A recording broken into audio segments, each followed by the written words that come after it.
Hello friends, welcome to my channel Mamun's ওয়ার্ল্ডে তোমাদের সবাইকে সুস্বাগতম। তো আবার চলে এসেছি আজকে একটা নতুন ভিডিও নিয়ে। আজ দেখাবো পমফ্রেটের ঝাল ঝাল গ্রেভি কি করে করতে হয়। তার জন্য কিন্তু আমার সাথে থাকতে হবে, আমার ভিডিওটা দেখতে হবে। ভালো লাগলে কিন্তু একটা লাইক করতে হবে, শেয়ার করতে হবে, আর প্লিজ প্লিজ চ্যানেলটা সাবস্ক্রাইব করতে হবে। তো এখানে 3টে পমফ্রেট মাছ নিয়ে নিয়েছি, বেশ বড় বড় 3টে পমফ্রেট মাছ আছে, যেগুলোকে আমি নুন, হলুদ আর সর্ষের তেল দিয়ে মেখে নিয়েছি। এবার এটাকে 10 মিনিটের জন্য আমি রেস্টে রেখে দিয়েছি। এখানে নিয়ে নিয়েছি কিছু মশলা করার জন্য ইনগ্রিডিয়েন্টস। রয়েছে একটা টমেটো, রয়েছে এখানে আদা, এখানে রয়েছে 5টা কাঁচা লঙ্কা, 2টো পেঁয়াজ বড় সাইজে নিয়ে নিয়েছি, আর নিয়ে নিয়েছি রসুন। এই সব ইনগ্রিডিয়েন্টসগুলোকে আমি একসাথে মিক্সার গ্রাইন্ডারে পেস্ট করে নেবো। রান্নাটা করবো হচ্ছে সর্ষের তেলে। আর এখানে কিছু মশলা রয়েছে হলুদ, নুন, কাশ্মীরি মির্চ, জিরে আর ধনে গুঁড়ো। আর যা যা লাগবে সেটা রান্না করতে করতে দেখাবো। আর এখানে আমি নিয়ে নিয়েছি 2 চামচ টক দই। টক দইটাকে আমি একটা স্ট্রেনারে, ছোট স্ট্রেনারে রেখেছি যাতে জলটা না ঝরে যায়। এটা ঘরে পাতা টক দই। তো চলো রান্নাটা স্টার্ট করি। সবার আগে আমি মশলাগুলোকে মিক্সার গ্রাইন্ডারে মিক্সড করে নিই। তো মশলা কিন্তু পেস্ট হয়ে গেছে। এবার কিন্তু 10 মিনিটও হয়ে গেছে। এবার আমি মাছগুলোকে ফ্রাই করে নেব। তো আমি এখানে কড়াইতে তেল বসিয়ে দিয়েছি, সর্ষের তেল দিয়ে দিয়েছি। এবার আমি একটা একটা করে মাছ ফ্রাই করে নেব, খুব একটা ডিপ ফ্রাই করব না। তো তেলটাকে ভালো করে গরম হতে দিচ্ছি, বেশ ধুয়ো বেরোচ্ছে। এবার আমি একটা একটা করে কিন্তু মাছ ফ্রাই করতে থাকবো।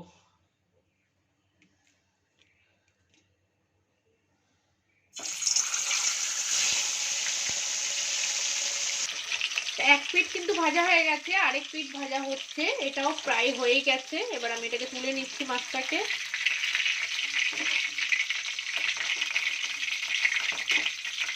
আর ফ্লেমটাকে একটু কমিয়ে দিচ্ছি।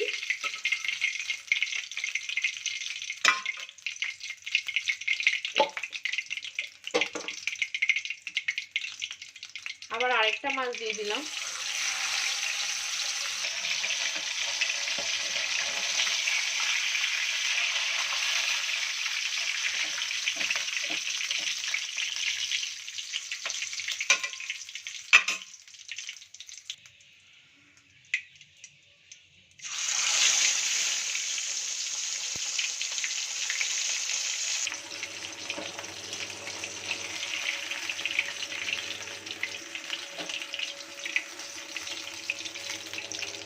আমি 3টে মাছ ফ্রাই করে নিলাম। দেখতেই পাচ্ছ খুব একটা যে ডিপ ফ্রাই করেছি তা না, আবার একদম যে একদম কাঁচা কাঁচা তাও নেই। খুব একটা ডিপ ফ্রাই করতে হয় না। তো এবার যা তেল আছে এই তেলের মধ্যেই রান্না করব। তো আমি সবার প্রথমে দিয়ে দিচ্ছি তেলের মধ্যে গোটা গরম মশলা আর সাদা জিরে। তো কিছুক্ষণ পরই আমি দিয়ে দেবো হচ্ছে মশলাগুলো।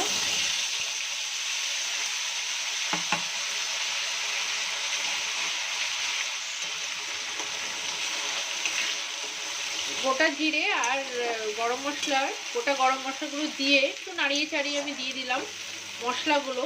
এইখানে কিন্তু রয়েছে পেঁয়াজ, আদা, রসুন, টমেটো, লঙ্কা। তো আমি পরিমাণটা বলে দিচ্ছি। আমি কিন্তু এখানে পেস্ট করার পরে 2 চামচ পেস্ট নিয়েছি হচ্ছে পেঁয়াজের, 1 চামচ হচ্ছে রসুন পেস্ট, 1 চামচ আদা পেস্ট, রয়েছে লঙ্কা, একটা টমেটো।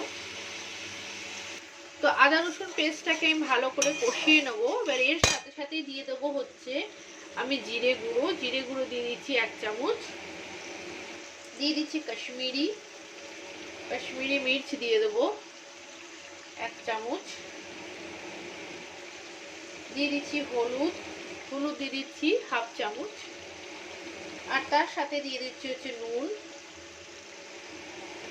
নুনটা স্বাদ মতো। নুন আর লঙ্কাটা কিন্তু একদম নিজেদের স্বাদ মতন দেবে। তো ভালো করে মশলাগুলোকে কিন্তু কষিয়ে নেবো, যতক্ষণ না কাঁচা গন্ধ না চলে যায় ততক্ষণ কিন্তু মশলাগুলোকে আমি কষাতে থাকবো। তো মশলাটা কিন্তু অলমোস্ট কষানো হয়ে গেছে। মিডিয়াম টু হাই ফ্লেমের মধ্যে আমি কিন্তু কনস্ট্যান্ট নাড়িয়েছি, নালে কিন্তু লেগে যেত। তো মশলাটা অলমোস্ট কষানো হয়ে গেছে। এবার এর মধ্যে আমি যে দইটাকে এই স্ট্রেনারে ছেঁকে রেখেছিলাম দইটা দিয়ে দিলাম।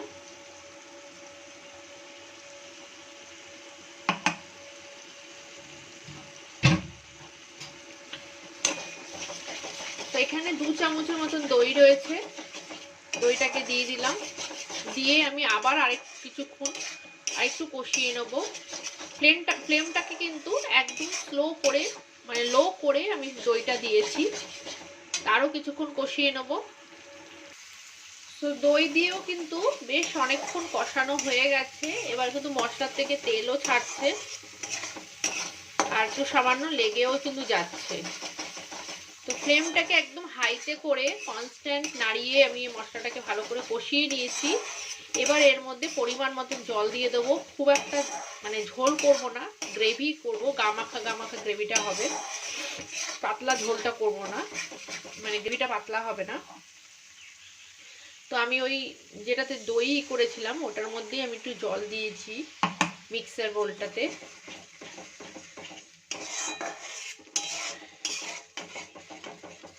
তার সামান্য আরেকটু জল দিয়ে দেবো, দিয়ে আমি ঢাকনা দিয়ে একটু ফুটিয়ে নেব। জলটা ফুটে উঠলে আমি কিন্তু মাছগুলো দিয়ে দেবো।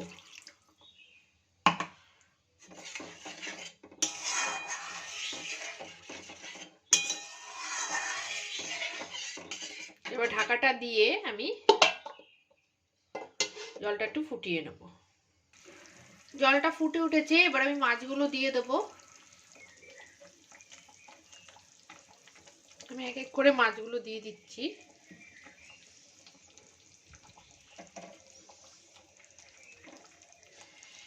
দিয়ে আমি আবার একটু ঢাকা দিয়ে দেবো। তো রান্না কিন্তু অলমোস্ট হয়ে গেছে। এবার আমি ঢাকাটা সরিয়ে দিচ্ছি। তো আর আমি গ্রেভিটাকে করবো না, টানাবো না। তো এবার এর উপর দিয়ে দেবো হচ্ছে একটু গরম মশলা, দিয়ে দিচ্ছি একটু গরম মশলা,